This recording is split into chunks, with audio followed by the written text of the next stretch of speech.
నమస్కారం, వార్తలకు స్వాగతం. ముందుగా ముఖ్యాంశాలు. మంత్రి కోమటిరెడ్డి వెంకటరెడ్డి ప్రెస్ మీట్, పలు అంశాలపై వివరణ.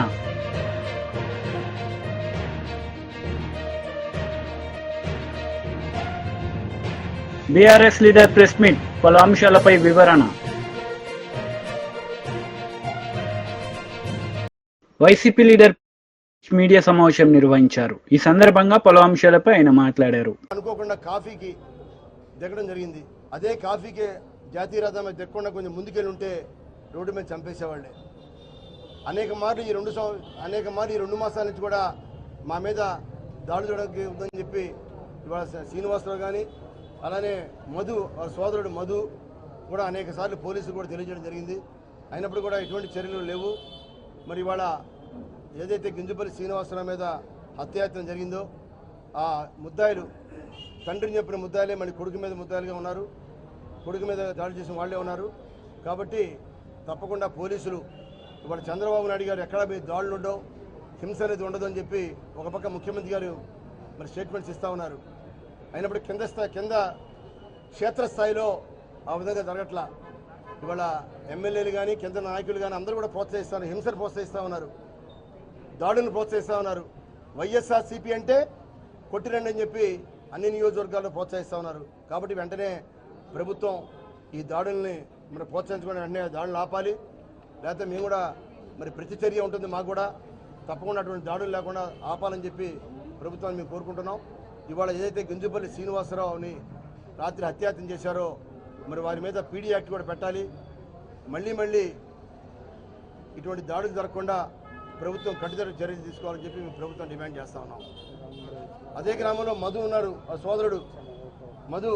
మరి వీరు కూడా ఆ రోజు 2009లో 14 సంవత్సరాల క్రితం వారి తండ్రి ఏదైతే హత్య గావించబడ్డారో దానికి సాక్షిగా ఉన్నారు.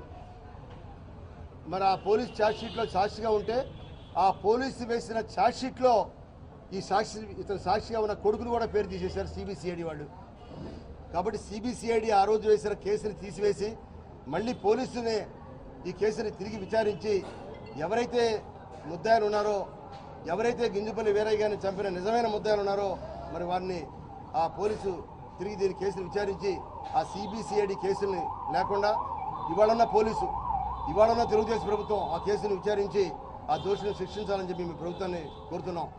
మాకు నిజం కావాలి, శిక్ష ఎవరైతే చంపారో వారి మీద శిక్ష పడాలని చెప్పి కోరుకుంటున్నాం. సిబిసిఐడి చేసిన కేసులో చాలామంది సాక్షులను తీసేశారు. మరి వారు కుమారుణ్ణి తీసేశారు సాక్షిగా, సొంత కుమారుణ్ణి సాక్షిగా తీసేశారు. అంటే సిబిసిఐడి చేసే కేసులు తీసివేయాలనే ఉద్దేశంతో మరి ఇన్ని సంవత్సరాల నుంచి కూడా హైకోర్టులో కేసులు వేసి వారి కుమారుడు శ్రీనివాసరావు హైకోర్టులో కేసు వేసి ఆ సిబిసిఐడి కేసు మాకు వద్దు, పోలీసు వేసిన కేసుని విచారించాలని చెప్పి వారి కుమారుడు కూడా పోరాడుతూ ఉన్నారు గత 10 సంవత్సరాల నుంచి.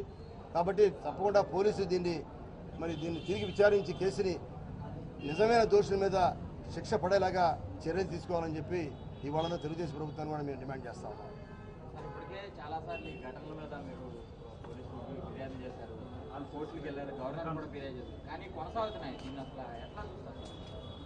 అంటే దీని మీద నిజంగా ముఖ్యమంత్రి గారికి చిత్తశుద్ధి ఉంటే, ముఖ్యమంత్రి గారి హింసని ప్రోత్సహించాం, ప్రజలందరినీ కూడా సామరస్యంగా ఉంచాం, ఎక్కడ దాడుల్లో గత ప్రభుత్వంలాగా ఉండవని చెప్పి ఆయన చెప్తున్నారు తప్ప న్యాయంగా గత ప్రభుత్వంలో మా దగ్గర మా ఏరియాలో ఎక్కడ దాడులు ఒక ఎఫ్ఐఆర్ కూడా లేదు.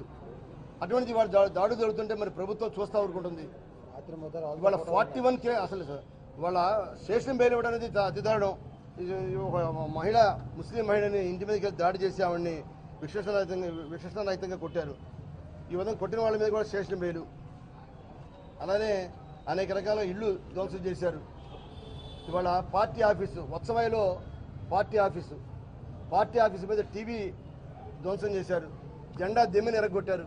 ఇంతవరకు ఎఫ్ఐఆర్ లేదు, అరెస్టులు కాదు, ఎఫ్ఐఆర్ లేదు. అదే ఏంటని సిఐ గారిని అడిగితే ఎఫ్ఐఆర్ కడుతున్నామని చెప్పి దాదాపుగా 1 నెల రోజు నుంచి ఆయన వేచి చూస్తున్నారు. ఎఫ్ఐఆర్ కాపీ కూడా ఇవ్వాల. వైఎస్ఆర్సీపీ కార్యాలయం మీద దాడి చేస్తే మండల హెడ్ క్వార్టర్స్లో ఎఫ్ఐఆర్ కాపీ ఇవ్వాల ఈ రోజు వరకు కూడా. అది పరిపాలన అలా ఉంది. ఆ రోజు అక్కడ ఉన్న జెండా దిమ్మిని ఫ్లెక్సీని కూడా తీసేయడం జరిగింది. ఇవాళ అక్కడ మహిళల్ని ఇదే నవాపేట గ్రామంలో ఎలక్షన్ కౌంటింగ్ అయిన మర్నాడే ఇదే గ్రామంలో నవాపేట గ్రామంలో ఒక మహిళల మీద ఏ విధంగా దాడి చేశారు చూడండి. మంత్రి కోమటిరెడ్డి వెంకటరెడ్డి ప్రెస్ మీట్ నిర్వహించారు. ఈ సందర్భంగా పలు అంశాలపై ఆయన మాట్లాడారు. అందరికి కూడా హామీ ఇస్తున్నాను. దాంతోపాటు అక్టోబర్ దసరా పండుగ నాటికి ఈ ఫ్లైఓవర్ బ్యాలెన్స్ టెండర్ పిలిపించి అది 500 కోట్లు పెరిగినా సరే ఆ ఫ్లైఓవర్ టెండర్ పిలిపించి నవంబర్ మొదటి మాసంలో పనులు మొదలుపెట్టి 18 నెలల్లో ఫ్లైఓవర్ పూర్తి చేసే బాధ్యత ఆర్ఎండ్బి శాఖ మంత్రిగా ముఖ్యమంత్రి గారి సహకారంతో అది పూర్తి చేస్తానని ఈ ప్రాంత ప్రజలకు హామీ ఇస్తూ 10 ఏళ్లు పాలించిన ప్రభుత్వం 6.5 కిలోమీటర్ ఫ్లైఓవర్ చేయలేదు. కమిషన్లు వచ్చే కాళేశ్వరం 1,00,000 కోట్లు పెడితే 90,000 ఎకరాలు పారతలేదు, కట్టడం అయిపోయింది, కూలిపోవడం అయిపోయింది. ఇక దుర్గం చెరువు ఒకటి 170 కోట్లు, కిందనేమో కంపు వాసన డ్రైనేజ్ నీళ్లు. ఆ డ్రైనేజ్ నీళ్ళలో కట్టి దాని మీద సెల్ఫీలు తీసుకుంటాడు కేటీఆర్ పోయి. ఇవాళ మా ముఖ్యమంత్రి ఏం చేస్తున్నాడు? ఇదే ఉప్పల్ మీదకి వెళ్ళిపోయి నల్గొండ జిల్లా మొత్తం నాశనం చేసి క్యాన్సరు, రకరకాల లంగ్స్ ఇన్ఫెక్షన్, ఆస్తమా లాంటి రోగాలు వచ్చే మూసీ కోసం ఇలా అమెరికా పోయి ప్రపంచ బ్యాంకుతో మీటింగ్ ఉన్నది. 50,000 కోట్లతోని గతంలో రాజశేఖర రెడ్డి ఉన్నప్పుడు 1-2 మోడల్ కట్టింది ఇక్కడ ఉప్పల్. పర్మనెంట్గా మూసీ వాటర్ పైప్ లైన్ ద్వారా కృష్ణాలో కలపడం, మల్లన్న సాగర్ నుంచి పైప్ లైన్ ద్వారా గోదావరి వాటర్ తీసుకొచ్చి మూసీని వెడల్పు చేసి ఎంక్రోచ్మెంట్ అయిన వారికి నష్టపరిహారం ఇచ్చి 50,000 కోట్లతో మూసీ చేసే ముఖ్యమంత్రికి అంత మంచి ఆలోచన వస్తే ఇలా రంగారెడ్డి ఉప్పల్లే కాదు నల్గొండ ప్రజలు, హైదరాబాద్ వాళ్ళు ఎంత సంతోషపడుతుందంటే అసలు ఎవరికి రాని ఆలోచన మన ముఖ్యమంత్రి గారికి వచ్చింది. నేను 7 ఏళ్ళకెళ్ళి రీజనల్ రింగ్ రోడ్ 30,000 కోట్లతోని రోజు ఎట్లా మాట్లాడుతున్నానో ముఖ్యమంత్రి గారు కూడా రోజు మూసీ గురించి మాట్లాడుతారు. తప్పకుండా మూసీ పనులు కూడా డిసెంబర్లో మొదలు పెడుతున్నాం. ఆ మూసీతో ఉప్పల్లో ఇబ్బంది పడుతున్నా లేదా మీకు? ఆ వాసన వస్తుందా లేదా మీకు? పేరు మెట్రో స్టేషన్ వచ్చింది, ఇంటికెళ్ళి రాత్రి బయటకు వస్తే ఇంతలా దోమలు మీకు. అంత డ్రైనేజ్ కంపు. Hyderabad drainage Nacharam industrial area కంపు అంతా ఇటే పోతుంది.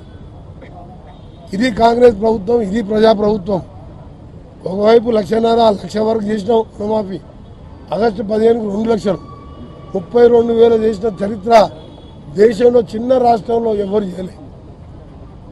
ఆయన చేసిన 7 లక్షల కోట్లకు 12% వడ్డీకి తీసుకొస్తే 7,000 కోట్ల వడ్డీ కడుతున్నాం. అసలు కలిపి 47,000 కోట్లు కట్టాం. సంక్షేమ కార్యక్రమాలకు, ఫ్రీ ఆర్టీసీ బస్సుకు, 0 కరెంటు బిల్లుకు అంతా కలిసి 36,000 కోట్లు అయితే ఆ పాపాత్ముడు చేసిన దానికి 47,000 కొట్టాడు. ఏం లాభం కడితే? పెద్ద తెలివి ఉందనుకుంటాడు ఆయన కేసీఆర్, పెద్ద తెలివి. ఎప్పుడైనా కేసీఆర్ ఇడంగా వచ్చి అసలు ఈ ఫ్లైఓవర్ 6 ఏళ్ళు ఎందుకు పడుతుంది? 6 నెలలు చేయొచ్చు. చైనాలో 57 అంతస్తుల హోటల్ 19 రోజుల్లో కట్టాను. 57 అంతస్తుల రోడ్. నేను పోయి చూసొచ్చిన చైనా బీజింగ్లో ఆ హోటల్ చూసొచ్చిన పోయి చూస్తే రెగ్యులర్ హోటల్ లాగానే ఉన్నది. ఇంత టెక్నాలజీ పెరిగితే ఈ రోజులల్లో హైదరాబాద్ 60 అంతస్తుల బిల్డింగ్లు అవుతున్నాయి.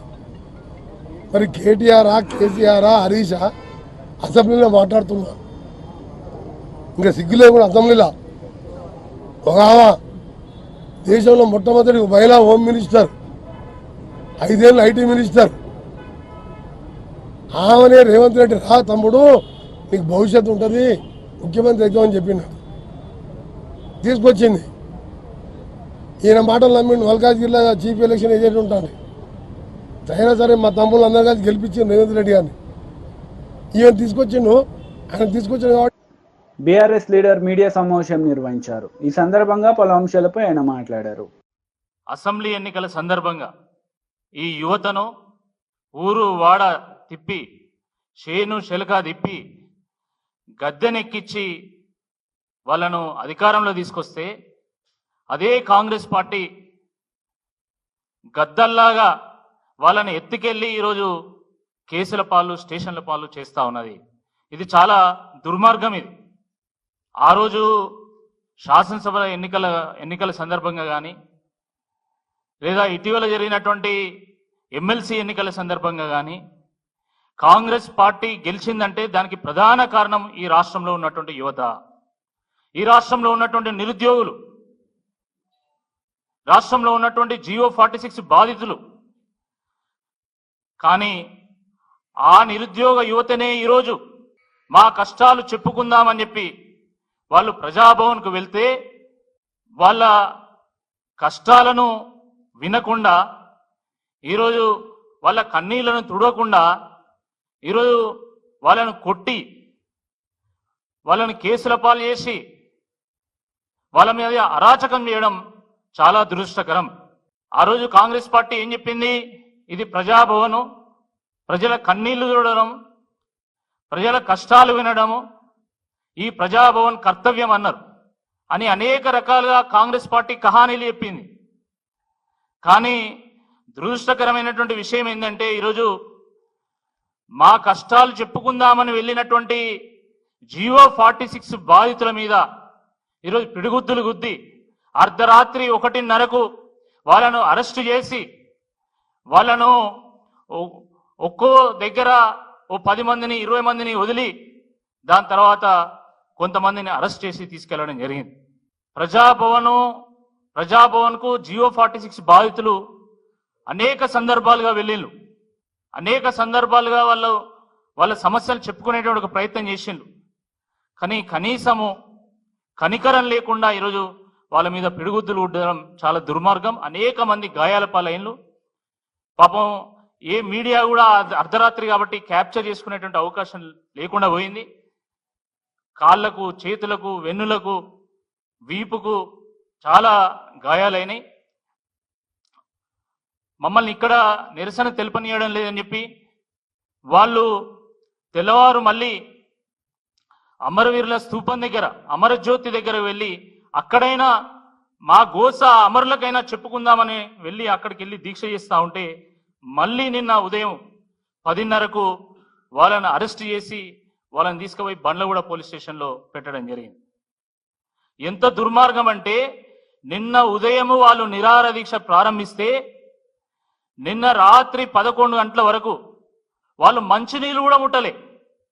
నేను వెళ్ళి వాళ్ళని పరామర్శించి స్వయంగా బీఆర్ఎస్ పార్టీ కార్యనిర్వాహక అధ్యక్షులైనటువంటి కేటీఆర్ గారితో మాట్లాడిపించిన తర్వాత, కేటీఆర్ గారు మీ ఆరోగ్యం మాకు చాలా ముఖ్యం, మీ భవిష్యత్తు ముఖ్యం కాబట్టి మీరు ఎట్లనైనా చేసి మీరు దీక్ష విరమించండి, మీకు అండగా మేముంటాం, మీకోసం మేము కొట్లాడతాం, అవసరమైతే మా ఎమ్మెల్యేలు అందరినీ కూడా చీఫ్ సెక్రటరీ దగ్గర తీసుకెళ్లి మీ బాధను వినిపిస్తామని చెప్పినా కూడా వాళ్ళు దీక్షను విరమించకుండా వాళ్ళు నిన్న రాత్రి 11 గంటల వరకు దీక్ష చేస్తే కూడా కనీసం కాంగ్రెస్ పార్టీ నాయకుడు ఒక్కడు కూడా పట్టించుకున్నటువంటి నాదులు లేడు. ఒక మంత్రి కూడా వాళ్ళతో మాట్లాడేటువంటి పాపాన ఓలే. ఇదా ప్రజాపాలన? ఇదా మీరు తీసుకొచ్చినటువంటి మార్పు? ఇంత దుర్మార్గమా? జాలి, దయ, కరుణ, కనికరం అనేటువంటిది మీ డిక్షనరీలో అసలు లేనట్టున్నది. బీజేపీ లీడర్ మీడియా సమావేశం నిర్వహించారు. ఈ సందర్భంగా పలు అంశాలపై ఆయన మాట్లాడారు. నుండే హైకోర్టు అక్కడ కూడా ఒక మామూలుగా మహారాష్ట్రలో మాదిరి ఒక యూనిట్ ఇక్కడ ఉంటూ ఒక యూనిట్ మహారాష్ట్రలో కూడా ఉంది, నాగపూర్లో కొన్నాళ్ళ పాటు, అక్కడ బాంబేలో కొన్నాళ్ళ పాటు అని మేము చెప్పిన ప్రకారం అది కూడా జరుగుతుంది. కర్నూలులో కూడా బెంచ్, ఇక్కడ శాశ్వత బెంచ్ ఇక్కడ ఉంటుంది. సమ్మర్ వెకేషన్ కానీ వింటర్ వెకేషన్ కానీ కొన్ని రోజుల పాటు అక్కడ పనిచేస్తుంది కూడా. ఇప్పుడు ఆల్రెడీ లోకాయుక్త కర్నూలు ఉంది, దానికి సపోర్ట్గా ఇది కూడా ఉంటుంది. ఎంపీలు ఇప్పుడు విధి లేని పరిస్థితి, మేము రాణించుకోని పరిస్థితి, వాళ్ళు రావాలనే ఇక్కడికి రాణించుకోలేని పరిస్థితి. ఎందుకున్నారు? దొంగతనం బయటికి వాళ్ళ మహానుభావుడు పెద్ద అంగడి పెట్టుకొని అది వాళ్ళకి తెలిసిపోయింది. వాళ్ళ అంగళ్ళు మాకు తెలుసు, తెచ్చుకుంటే ఆ దరిద్రం మాకు అంటుకుంటుంది. మాకు అంత అవసరం లేదు, వాళ్ళు రావాలనుకునే రాణించుకుంటే కదా పరిస్థితి ఆ విధంగా ఉంది, అనానుకూలంగా ఉంది. కాబట్టి వాళ్ళు చెప్పుకుంటుంటారు, ఎందుకంటే ఏదో కవరేజ్ కోసమని. మన ధర్మవరం వెంకటరామరెడ్డి గారు ఒక స్పీచ్ ఇచ్చాడు, అసలు అంత తొందర ఎందుకు అని. అదేమి మా మీద మంచి అభిప్రాయంతో కాదు, పరోక్షంగా తన జోలికి పోకుండా ఆడిన నాటకం అది. ఆ పాట కూనిరాగం అంటారు, కూనిరాగం పడితే ఏదైనా తగ్గిస్తారేమో యాక్షన్ అని, అదేం ఆగదు. కేంద్రం ఇస్తున్న 15,000 కోట్ల గ్రాంట్ కూడా గ్రాంట్ కాదు, అది అప్పే అని చెప్పేసి అంబటి రాంబాబు అంటున్నారు. అలాగే యూటర్న్ తీసుకుంటున్నారు 2 నెలల్లోనే చంద్రబాబు అని చెప్పి అంబటి రాంబాబు కామెంట్. రాంబాబు గారు ఏ కామెంట్ అయినా చేస్తాడు, యూ టర్న్ ఉండదు, ఎప్పటికీ ఒకటే టర్ను, ఒకటే కూటమి, ఇంకా బలంగా ఉంటుంది. ఇంకా టోటల్ అన్ని స్థానాలు 200 స్థానాలు వచ్చేదానికే మా ప్లాన్ ఉంది. నేను ఫస్టే చెప్పినా వాళ్ళకి 0 అని, వాళ్ళ మ్యాథమెటిక్సే చెప్తున్నాయి. 200 అని చెప్తే 15 వచ్చినాయి, ఈసారి మాకు 9 అని చెప్తే 200 వస్తాయని వాళ్ళకి 0 అని. కారణం ఈ యొక్క ప్రగతి. మేము ఆ మాదిరి చేయాల్సిన అవసరం లేదు. ఈ మోడీ గారు అక్కడ, ఇక్కడ చంద్రబాబు నాయుడు గారు, అందరూ పనిచేస్తాం, ప్రతి చోట న్యాయం జరుగుతుంది. మొన్న నేను పార్థసారథి గారితో మాట్లాడినప్పుడు అందరికీ హౌసింగ్, ఆయన పార్థసారథి గారు నూజివీడు ఎమ్మెల్యే గారు, మంత్రి కూడా, అందరికీ ఇండ్లు కూడా 2.5 లక్ష సెంట్రల్ ఇస్తే 1.5 లక్ష కలిపి అందరికీ జర్నలిస్టులకు కూడా ఇండ్లని ప్రకటించాడు. నేను నిన్న కూడా మార్నింగ్ మాట్లాడాను. టిడ్కో హౌస్ ఆయన కిందికి రాదు, నారాయణ గారికి వస్తుంది.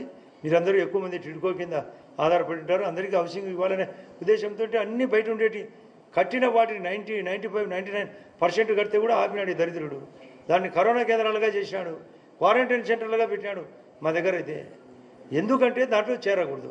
అమరావతి ముఖ్యమంత్రి గారు స్టార్ట్ చేశారు, చంద్రబాబు నాయుడు గారు ఆపాల. టిడ్కో హౌసు చంద్రబాబు నాయుడు స్టార్ట్ చేశాడు, ఆపాల. పోలవరం స్టార్ట్ చేసినాడు, ఆపాల. పట్టిసీమ వద్దన్నాడు, పట్టిసీమ నుంచి నీళ్లు కంటిన్యూ వస్తుంది. అసలు ఎన్ని రకాలుగానో మీకు ఇరిగేషన్ గురించి మన శ్రీశైలం దగ్గర ముఖ్యమంత్రి గారు స్వయంగా చెప్పినారు, రాయలసీమకు ప్రతి ఒక్కరికి అన్ని ఎకరాలకు సాగునీరు అందిస్తామని, తాగునీరు అందిస్తామని. మన పవన్ కళ్యాణ్ గారు జలజీవన్ మిషన్ కింద 10,500 కోట్లు వరల్డ్ బ్యాంక్ నుంచి ఫండ్స్ కోసం ట్రై చేస్తున్నారు, అది కూడా సక్సెస్ అవుతుంది. మీకు కొన్ని విషయాలు అన్నీ కలిపి చెప్పాలనేది మా ఉద్దేశం. మీకే కాదు, ఇది లోకానికి తెలియాలా ఏం జరుగుతుంది, ఈ దరిద్రులు ఏం మాట్లాడుతున్నారు, కౌంటర్ తెలియాలా. ముఖ్యమంత్రి గారు ఆలోచన ఏంది, ప్రజల ఆలోచన ఏంది. ప్రజలు చీకొడతారు కదా, ఇంకా ఎందుకు మీరు ఏడుపు, పార్టీని మూసుకోండి, రాజకీయాలకు మీరు అన్ఫిట్. రైట్ మా, thank you.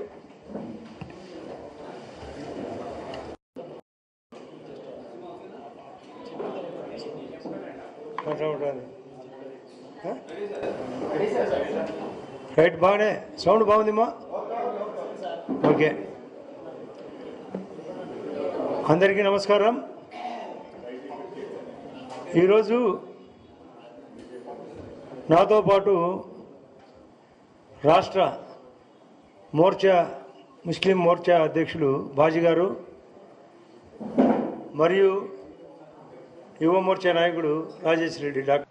BJP leader media సమావేశం నిర్వహించారు. ఈ సందర్భంగా పలు అంశాలపై ఆమె మాట్లాడారు. ఇబ్బందులు తెలంగాణ రాష్ట్రంలో వైద్య శాఖలో ఉన్నాయి. మీరు వాటి నుంచి బయటపడడానికి ఏమన్నా ఆలోచన చేసినారా? ఎంతసేపు కేంద్రాన్ని నిందించడానికి బడ్జెట్ సమావేశాలను ఉపయోగించుకున్నారు. బీఆర్ఎస్ పార్టీ, కాంగ్రెస్ పార్టీ తన్నుకొని టైం వేస్ట్ చేసి ఇష్యూస్ని డైవర్ట్ చేసి ఎక్కడ భారతీయ జనతా పార్టీ ఎమ్మెల్యేల సలహాలు సూచనలను కూడా తీసుకోకుండా ద్రవ్య వినిమయ బిల్లు చర్చ సమయంలో కూడా చర్చను పక్కదారి పట్టించి మమ అనిపించినారు తప్ప మీకు ఒక నిర్దిష్టమైనటువంటి చర్చలు జరపాలి, ఉపయోగకరమైనటువంటి విధంగా బడ్జెట్ను ప్రవేశపెట్టాలి అనేటువంటిది ఎక్కడ కూడా కాంగ్రెస్ పార్టీ దగ్గర కనపడలే మనకు. ఇవాళ మేము అడుగుతున్నాం, కేంద్రం నుంచి వైద్య ఆరోగ్య శాఖకు తెలంగాణ రాష్ట్ర ప్రజల ఆరోగ్యానికి సంబంధించి ఇన్ని కోట్ల రూపాయలు ఖర్చు పెట్టినాం. గత 10 సంవత్సరాలుగా తెలంగాణ రాష్ట్రంలో నిర్వీర్యమైపోయినటువంటి రంగాలు ఏమన్నా ఉన్నాయి అనంటే అది మొదటిది విద్యారంగం అయితే రెండవది వైద్య రంగం. మరి దాన్ని గాడిలో పెట్టేటందుకు ఇప్పటి వరకు మీరేమైనా ఒక నిర్దిష్టమైనటువంటి ప్రణాళికను సిద్ధం చేసినారా? ఎక్కడా పాలసీ లేదు. హెల్త్ పాలసీ తెలంగాణ రాష్ట్రంలో ఈ రోజు వరకు కూడా లేదు. మీరు ఎన్హెచ్ఎం రూల్స్ ప్రకారం 8% బడ్జెట్ని వైద్య శాఖకు కేటాయించినారా? సగం కూడా కేటాయించలేదు. మీరు రాష్ట్ర జీడిపిలా కనీసం ఒక 2.5% అన్నా హెల్త్కి కేటాయించాల బడ్జెట్లో. మరి మీరు ఎక్కడ 1% కూడా కేటాయించలేదు. వైద్య శాఖలో అనేక ఖాళీలు ఉన్నాయి. దాదాపుగా 3000 పైచిలకు ఖాళీలు కేవలం ఒక NHM ఇంప్లిమెంట్ చేసేటటువంటి ఏరియాలనే ఉన్నట్టు క్యాగ్ రిపోర్ట్ చాలా స్పష్టం చేసింది. ఇంకా రాష్ట్ర శాఖల అనేక ఖాళీలు ఉన్నాయి. మీరు అధికారంలోకి వచ్చినాక ఒక స్టాఫ్ నర్సులకి నియామక పత్రాలు ఇవ్వటం తప్ప హెల్త్ డిపార్ట్మెంట్కు సంబంధించి ఎక్కడ కూడా నియామకాలు చేపట్టలే. మరి వాటన్నిటి సంగతి ఏంటి? అనేక ఆసుపత్రులలో ఇవాళ కేంద్ర నిధులతోటి నడిచే బస్తీ దవాఖానాలు, ఇవాళ కేంద్రం డబ్బుతోటి నేషనల్ అర్బన్ హెల్త్ మిషన్ కావచ్చు, రూరల్ హెల్త్ మిషన్ కావచ్చు, వీటి ద్వారా నడిచేటటువంటి ఆసుపత్రుల కన్స్ట్రక్షన్స్, ఆసుపత్రులలో ఎక్విప్మెంట్స్, వీటన్నిటికీ సంబంధించి కూడా ఎక్కడా కూడా ఈ 10 సంవత్సరాల కాలంలో పూర్తి అధ్వానమైనటువంటి పరిస్థితిలో కేంద్రం నుంచి డబ్బులు తీసుకుంటారు, ఇక్కడ ఏది ఇంప్లిమెంట్ చేయరు. ఈ కాంగ్రెస్ ప్రభుత్వం అధికారంలోకి వచ్చినాక కూడా బస్తీ దవాఖానాల్లో గత నెల వరకు మూడు బీఆర్ఎస్ లీడర్ మీడియా సమావేశం నిర్వహించారు. ఈ సందర్భంగా పలు అంశాలపై ఆయన మాట్లాడారు.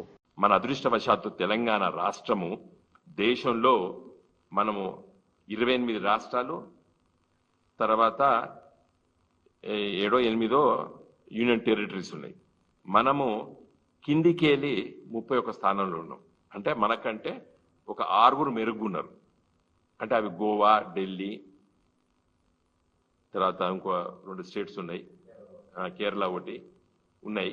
మన విఆర్ అంటే మంచి లో మొత్తం దేశంలో ఉన్నటువంటి 28 రాష్ట్రాలు, యూనియన్ టెరిటరీస్ కలిపితే మనం 6వ స్థానంలో ఉన్నాం. మన దగ్గర కూడా ఇంకా మెరుగు చేసుకోవాలి. కేరళ, తమిళనాడు కొన్ని రాష్ట్రాలు మనకంటే మెరుగున్నాయి, కానీ చాలా రాష్ట్రాల కంటే మనం మంచి స్థానంలో ఉన్నాం తెలంగాణ రాష్ట్రం. దానికి కారణము ప్రభుత్వ ఉపాధ్యాయ మిత్రులు, ప్రైవేట్ రంగంలో ఉపాధ్యాయ మిత్రులు. ఇంకా కావాలి. నేను ఐఎమ్ నాట్ సాటిస్ఫైడ్. నేను సంతృప్తిగా లేను. నేను ఒక ప్రజాప్రతినిధిగా, ఒక రాజకీయ బాధ్యతాయుతమైన ఒక రాజకీయ పార్టీ నాయకుడిగా చెప్తున్నాను, ఇంకా చాలా చేసుకోవాల్సిన అవసరం ఉంది. కాబట్టి ఈ ఉపాధ్యాయ మిత్రుల్ని వాళ్ళు they are catering the needs of 51% of the students. ఈ రాష్ట్రంలో 51% మంది విద్యార్థులు ప్రైవేట్ రంగంలో ఉన్నారు. ఇది పాత లెక్క. ఇప్పుడు ఈ నేను చెప్పింది 1 ఏడాది 2 ఏళ్ల కింద లెక్క. నేను అప్పుడు బాధ్యతాయుత స్థానంలో ఉన్నప్పుడు నాకు కొంతమంది మిత్రులు ఇచ్చినటువంటి లెక్కలు చెప్తున్నా మీకు నేను. ఇప్పుడు ఇంకా కూడా ప్రైవేట్ రంగంలోకి ఎక్కువ స్టూడెంట్స్ పోయినారు. నిన్న పేపర్లో చదివిన ఈ సంవత్సరం ఎంతమంది 2 లక్షల మంది విద్యార్థులు ప్రభుత్వ పాఠశాల నుంచి వెళ్ళి విరమించుకున్నారు, ప్రైవేట్ రంగంలోకి పోయినారు. ఇది బాధపడాలి కదా Revanth Reddy. You should feel a little bit guilty. మీరు కానీ మేము కానీ ఎవరైనా కానీ ఎందుకు పోయినరు, ఎందుకు చెప్పలేకపోతున్నాం మనము, ఎందుకు కాన్ఫిడెన్స్ ఇవ్వలేకపోతున్నాము. అసెంబ్లీలో సబితా ఇంద్రెడ్డి గారు మంచి చెప్పారు. మేము బ్రేక్ఫాస్ట్ పెడతాం అనుకున్నాం, లంచ్ పెట్టేసేసి మొత్తం ప్రభుత్వ స్కూల్స్ కూడా కొంచెం కన్సాలిడేట్ చేసేసి. కాబట్టి నా రిక్వెస్ట్ ఏంటంటే ఇప్పుడు మన రాష్ట్ర ప్రభుత్వము వెంటనే ఈ ప్రైవేట్ రంగంలో ఉన్నటువంటి టీచర్లకందరికీ ఒక సంరక్షణ చట్టం, వెల్ఫేర్ యాక్ట్ తీసుకురావాలి. కానీ దానికి ఖర్చుతో కూడుకున్నది కాబట్టి కేంద్ర ప్రభుత్వంపై ఒత్తిడి తీసుకురావాలి. ఎందుకంటే సెస్, ఇన్కమ్ ట్యాక్స్ వీటికన్నిటి కేంద్ర ప్రభుత్వం తీసుకురావాలి. కాబట్టి అందుకోసం నేను పార్లమెంట్లో ఉన్నప్పుడు ఈ బిల్లు ప్రవేశపెట్టాను, private member bill. Private member bill అంటే పాస్ కాదు నాకు తెలుసు, కానీ ఇట్ విల్ సెన్సిటైజ్ ది అఫీషియల్స్ని, బ్యూరోక్రాట్స్కి ఒక సెన్సిటైజ్ చేస్తుంది, ఇట్లా ఆలోచన చేయొచ్చు అని చెప్తుంది. కాబట్టి నేను ఆ బిల్లు ప్రవేశపెట్టా. సరే, లోక్సభ రద్దు అయితే అది పోతుంది, బట్ రికార్డ్ అయితే ఉంటుంది అది. కాబట్టి దయచేసి నా రిక్వెస్ట్ ఏంటంటే ఈ రోజు ఈ పత్రికా విలేకరుల సమావేశం ద్వారా ఈ దేశంలో ఉన్నటువంటి రాజకీయ పార్టీలని, ముఖ్యంగా మన తెలంగాణలో గెలిచినటువంటి 8+8 బడ్జెట్లో 0, కానీ అట్లీస్ట్ వీరి గురించి నేను మాట్లాడి ప్రైవేట్ రంగంలో ఉన్నటువంటి టీచర్లకి ఒక మంచి సంరక్షణ చట్టం తీసుకురావాలని చెప్పి మరి నేను కోరుతున్నాను. వార్తలు ముగించే ముందు ముఖ్యాంశాలు మరోసారి. మంత్రి కోమటిరెడ్డి వెంకటరెడ్డి ప్రెస్ మీట్, పలు అంశాలపై వివరణ.